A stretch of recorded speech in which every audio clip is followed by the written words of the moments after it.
นะครับเนาะ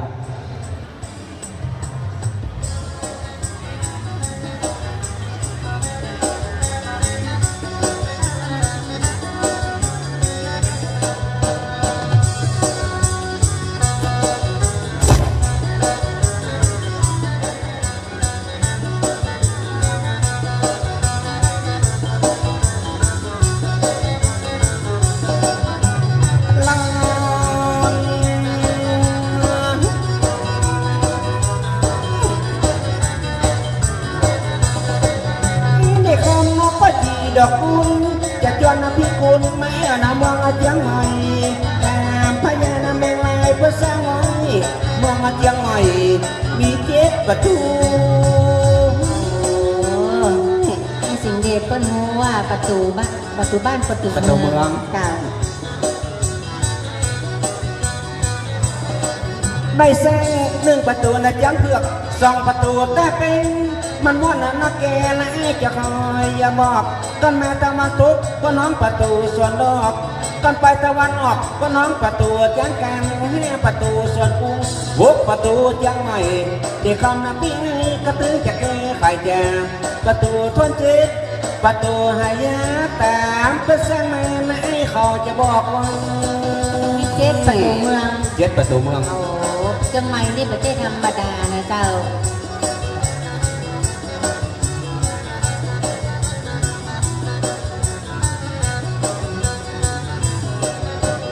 เก่ง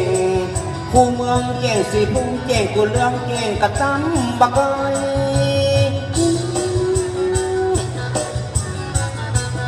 สอนซึ่งเก่งในหัวลิ้นซ้ำมีเหนือกระสานนอกกำไปตะวันออกกระจับใส่ว่าได้พระสิงข้อถนนอะไรข้อพูดไปก็มาเป็นตามใส่นั้นไปกินจะขึ้นเหนือกันลองไกลไปแอวกันบาลูลุดกระจุนมาลองใหญ่จะจวนเอาไหนตัวเจียงใหม่นั่นว่าตาก่อนไปแสไปไว้ลูกเปื่อนแทนเจ้าผู้แม่สีพี่ใจนะขึ้นไปหน่อยสุดที่พี่น้อยสิ่งเด็กจะไปยกมือไว้แสกันนับผู้พิงแม่เมียแล้วแม่แวะที่หน้าแผ่น้ำทุบน้อยเกี่ยวจะนอนละคนเงียบอย่าเอาวังบัวแบนมาปีนที่เล่นที่นี่ละน้อขอจะไปด้วยน้องสถานที่เมืองเชียงใหม่นะเจ้าเป็นที่สวยสดงดงามที่ท่องเที่ยวนักนะเจ้าเป็นเมืองที่สะอาดตานะเจ้า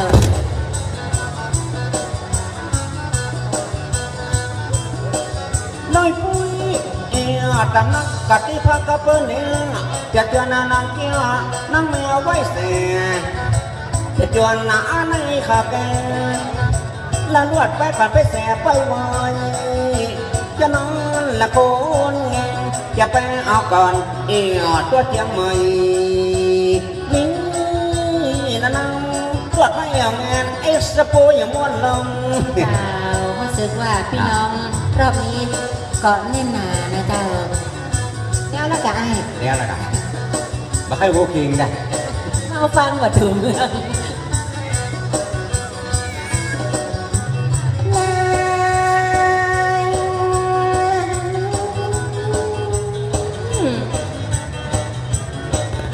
ก็เมืองเชียงใหม่จะเจริญรุ่งเรืองเพราะประตูเมืองเฮาได้สร้างมาก่อนเปิ้นสร้างมาเช่นพ่อเฒ่าแม่หมอนเฮายังเป็นละอ่อนเกิดมารุ่นหลัง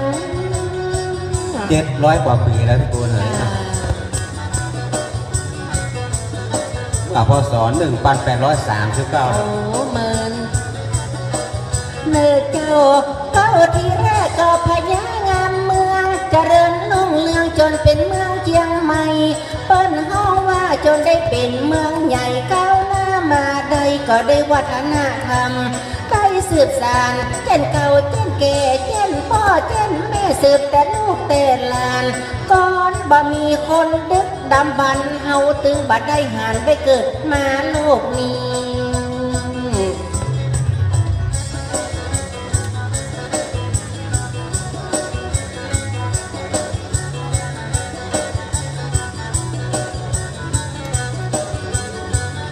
ประเทศของเฮาจะเจริญรุ่งเรืองก็พ้ จะต้องช่วยกัน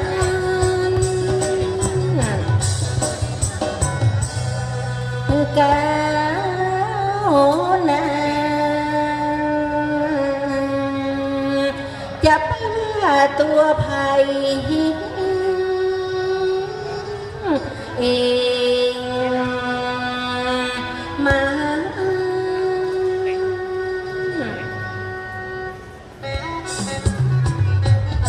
ยังไม่นานบัดเดียวน้ำมันมาเมินนังนะแต่ก่อนอาเจียนปะท้อแม่มอนอย่าไปไหนกะเดียวจีนสมัยบัดเดียวมีกะจิกกะจีนมีสนามบินกว้างใหญ่ไพแสนปัจจัยจะแก้ไขกันจะไปที่ไหนมันยังไม่สบายลง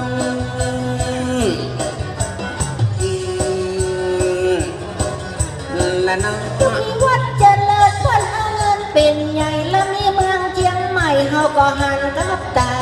ถึงได้มีศิลปะล้านนาได้สืบกันมาเช่นเดิมเช่นเก่าช่วยกันสร้างและมาช่วยกันดูช่วยกันอุ้มชูและปอดเท่าแม่เท่าบังของเดิมบังของเก่าของเฮาได้หายมาเป็น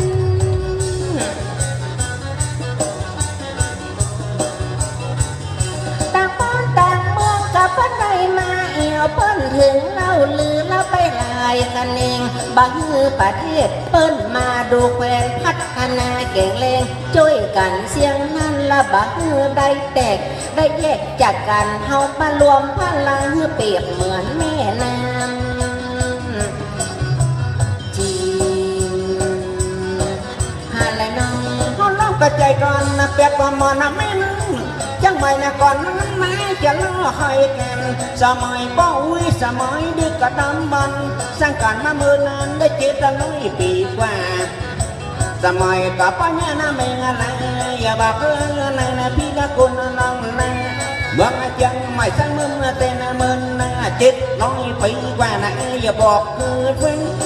รู้สึกว่า700 กว่าปีแล้วนะเจ้า เชียงใหม่นะสมัยแต่ก่อนนะเจ็บป้อมันนะเพิ่นกันเล่าลือกันเพิ่นมีประวัติเพิ่นมีตำแหน่ง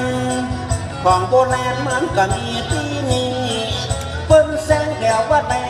แน่ไม่จะเล่าใครแกไหนอย่าใครเก่งจริง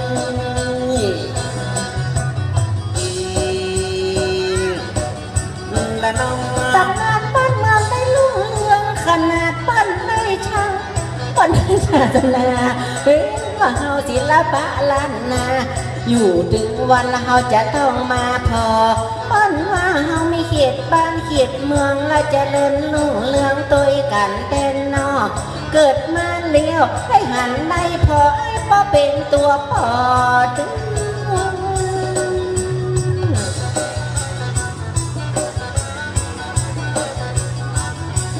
เปิ้นว่าเจนมาเดิมเมื่อก่อนละป้าเท่าแม่หมอนเฮาบ่เคยได้หันจะเป็นคนใดตั้งแต่ดำบันคนโบราณก็มาเกิดมาสร้างจะเล่ามาถึงเกหะสถานจะมีภัยการที่มาสร้างพลัง คนสร้างกับนักนำ เก้าอะไรน้องปดเมื่อ น้ำน้ำมีกูแต่งนะกูดีก็จะไอ้พี่ก็เลยจะแก้ไขกันมีแผลประวัติที่ยังกูแกมมันเป็นตำนานที่เราได้หานได้หูบัดเดียวซ้ำอยู่เขตอำเภอสารพีซ้ำเป็นของดีนะเปิ้ลได้แก่ได้หูเวียงกูแกมไปหายก็หูเปิ้ลก็ถึงสมัยโบราณ อ่านเพิ่นว่าเวียงกงกลางนี่ประวัติเป็นยังไงไอ้ ที่จริงอย่าเอาก่อนมาอู้มาเล่าประวัติของบักเก่ามันก็มีนักมันก่อนวิศิลปะวัฒนธรรมจะเล่าใครการบอกในที่นี้มีจริงนะวัดพระทุสถานของโบราณไม่มากไม่เก่าจริง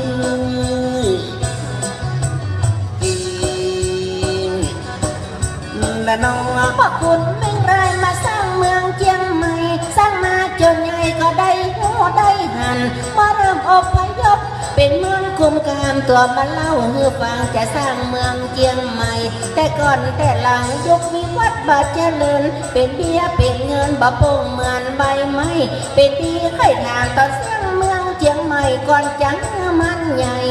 มันโตเนี่ยพูดเรื่องเมืองคุมกามเนี่ย น่ะเอาประวัติมันยาวพี่บุญวันนี้มาฟังมาเสียง ได้มีอันเจ้าแต่เล่าอบพยพเป็นนักเป็นนา ตัวลองเล่า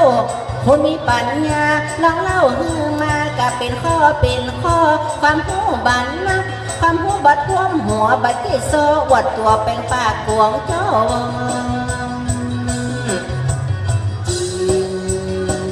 พ่อข้าบักไข่หู แต่ก่อนกับป้ามีเจ้าของนครเชียงใหม่ไอ้จะบอกกับน้องใครมีสีองค์กับสีโดนนังตอนนี้นะกองผู้กระโดดลงสีพระองค์สีโดนที่โป๊ของเมืองเชียงใหม่องค์สุดท้ายคือเจ้าแก้วนาวันนักไอ้จะบอกกับน้องรักนะแม่ข้ามาพับไรเจ้าเมืองที่คลองเมืองเชียงใหม่จะบอกกับน้องเคยไม่ยินข่าวฟุ้ง 10 องค์ก่อน 10 กว่าองค์ ธรรมดาเนาะ เจ้าแก้วนวรัตน์นี่เป็นองค์สุดท้ายนี่จะบอกกับน้องคอยแต่ที่ไอ้จำเปิ้นร่วมกันกับผู้แม่สิทำตัวบัดจำอีในน้องเนาปากการบุกเบิกผลแต่ขึ้นหน่อยบัดเดียวไก่จ้อยมอยขึ้นหน่อยม้วนนึงสมัยเปิ้นเป็นผลแต่ขึ้นหน่อย เจ้า สุดเต็มแล้วเนาะแล้วเนาะ เพียงกางะกางะกางะกางกะกางกะเขาสะ